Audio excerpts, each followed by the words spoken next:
Nobody that's doing better than you is ever going to critique you. Amen. It's always the people that are doing worse. That's right. They come in here, they walk in here, they'll to your face, they'll be like, this is freaking awesome. And then they'll walk out and you'll be like, that guy doesn't deserve that. That's right. You know? Oh, I can tell you something about that one. I love Aristotle's quote. The only way to avoid criticism is to do nothing, say nothing, be nothing. Ooh. And that's that's how I live by. Like write that one down. If you're being criticized, that means you're doing something. Yeah. You're saying something. You're being something. Oh. And the one thing I have no compromise with evil. I don't.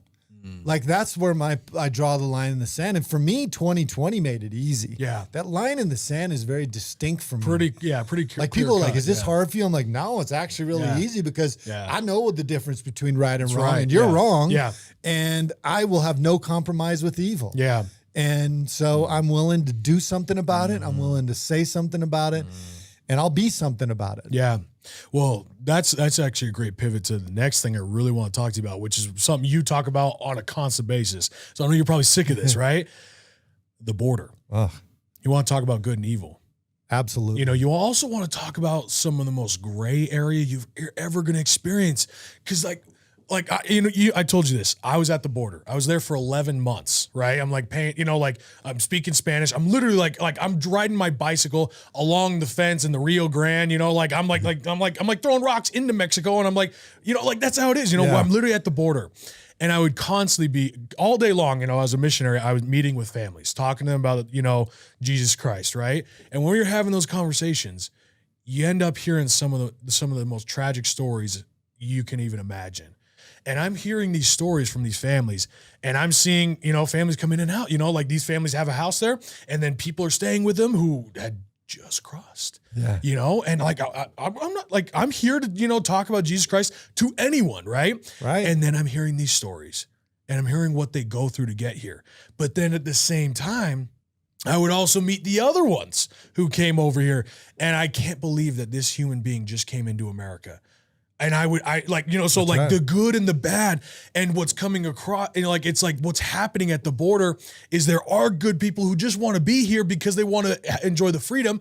But then there also comes with that some of the most evil people can't even imagine. You want to talk about evil? Go talk to Tim Ballard about what's happening at the border and sex trafficking. Because we do a lot of stuff with him, and we donate to Operation on the Railroad because it's some of the most evil stuff you can imagine. And the border is a big cause of it. It's one of the number one causes of it. It is the biggest problem for America right now. And we're not talking about it enough. And all your listeners out there, this is not about immigration. This is about human trafficking and drug trafficking into America. Right. Punto. Yes. Punto. That's it.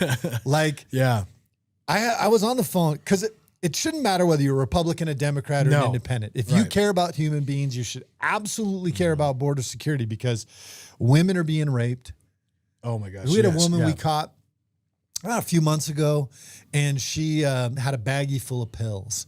And so we're like 50 pills in this bag. Yeah. We're like, hey, what are these pills? Thinking maybe they were M30 fentanyl pills or something.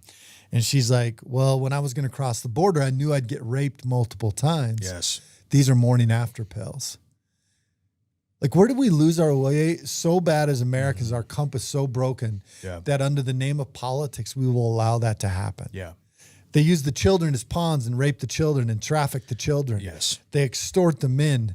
Then they carry dangerous drugs like methamphetamines and fentanyl into this country. Yeah. The leading cause of death right now amongst Americans is fentanyl.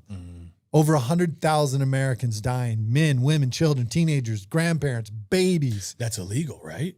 It's illegal. Wow. So wait, people die even when something's illegal, it still somehow gets out into the streets. We'll have to talk about the guns. Oh, don't get me. I got a whole plethora. I was just going to say, we'll get to that one here in a sec. I'm ready to go.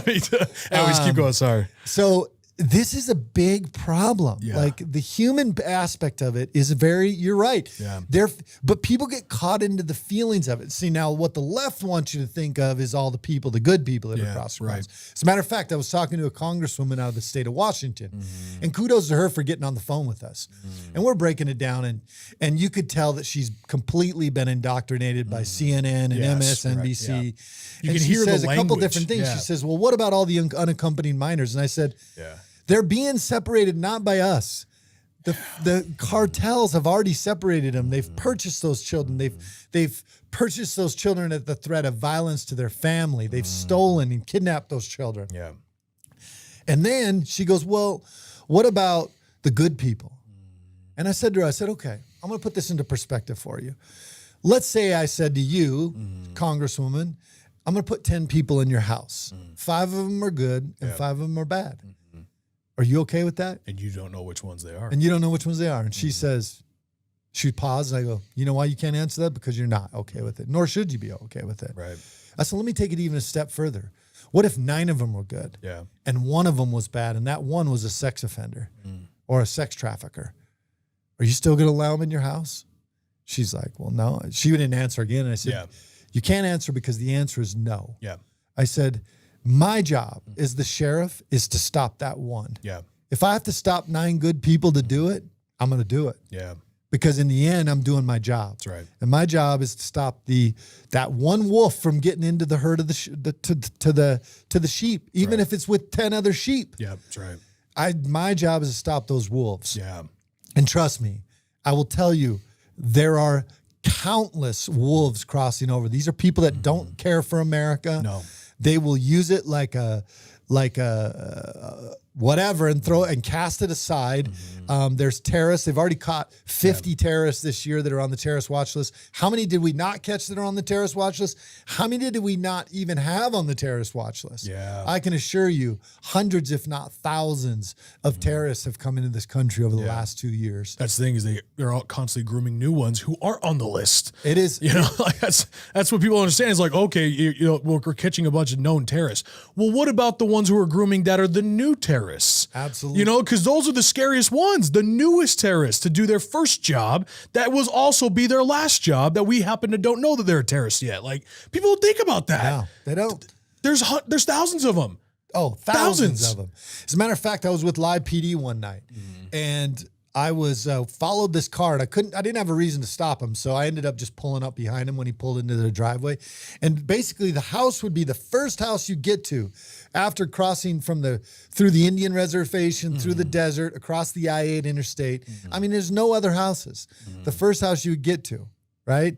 I pull in behind him. A guy gets out of the car. He looks Hispanic, so I start speaking Spanish to him. She's looking at me like I'm speaking Chinese. Yeah. And so I said, do you speak Spanish? He's like, no. And I go, where are you from? He's like, I'm from Bahrain. And Bahrain is where all the terrorists are. So we passed his info on to the Homeland or HSI, which is Homeland Security Investigations. Yeah. And 2 weeks later, the guy flew back to Qatar. Why is that guy in the middle of the desert, first house you get to after crossing over the desert? Yeah. What is his reasoning for being there? Right. If you're telling me that you don't think that he has something to do with people coming across this border illegally, I say you're a fool. Yeah. Like there's, you know, the amount of people we've let in here, I don't know that this is going to be a problem for us for decades. I agree. For generations. It's already, I agree. Yeah. And people say, well, can you kick them all out with a new president? I said, you're letting in 7,000 to 10,000 people a day. Yeah. A day. Right. If you were able to kick out 100 people a day, I'd be like, hey, that's a good job. Right. So how do you make up for those numbers when you're letting 10,000 come in, but you can only get out a couple hundred a day, successfully get them back? Yeah. And the courts right now, most people don't realize to get somebody kicked out of this country before all of this influx was 5 to 8 years. Now you have all these other people that have come in here. Man, they're not even... The courts would be so jam-packed full of people, even if you could round them up. Yeah. So, and then the fentanyl. Yeah. I mean, they're poisoning the American people. That's right. Let me put it into perspective. If the cartel were to drop a bomb on Provo, Utah, and kill 100,000 people, we go to war. well, we'd run roughshod over that country. We went to war for 20 years for what happened at 9/11. There was less than 4,000 Americans died that day. That's right. We went to war for 20 years. They're killing 100,000 people without any repercussions. Not only that, the government, our own government, and the mainstream media, and forgive my language, isn't doing jack shit about it. Amen. Yeah. That is the problem. That is why I get on the news and I shout it from the rooftops. Yeah. Because like George Washington said in the circular letter of 1783, he said, with the conviction of the importance of the present crisis, silence in me would be a crime. And the other one is Abraham Lincoln. He says, to be silent when when they should protest makes cowards of men. Ooh. And so write those down too. Those are great. Unfortunately, there's too many cowards in this country and not enough men with courage to stand up for what they believe is right. Dude. Because it'll upset your comfortable life. Yeah. And that's a problem. Yeah. And people don't want to fight the border thing because they don't want to get into that uncomfortable area. They don't want to do the uncomfortable work, which is the second thing I talk about. That's right. Yeah. They don't want to do the uncomfortable work. Well, the more you let in, the more uncomfortable this job is going to do to fix it. Yeah. So I won't go on and on. No, these are fentanyl poisonings. Yeah, Okay, yeah. These are the cartels poisoning Americans. Yeah. It is disingenuine to say that somebody's relative was overdosed. Yeah. A 15-year-old who takes a pill for the first time, that's a poisoning. A cocaine addict who's never taken fentanyl, who dies from cocaine that has fentanyl in it because the cartel put it in it, that's a poisoning. A baby who dies because the parents are using fentanyl pills, that's a poisoning. These are poisonings. Yeah. They're not overdoses. That's right.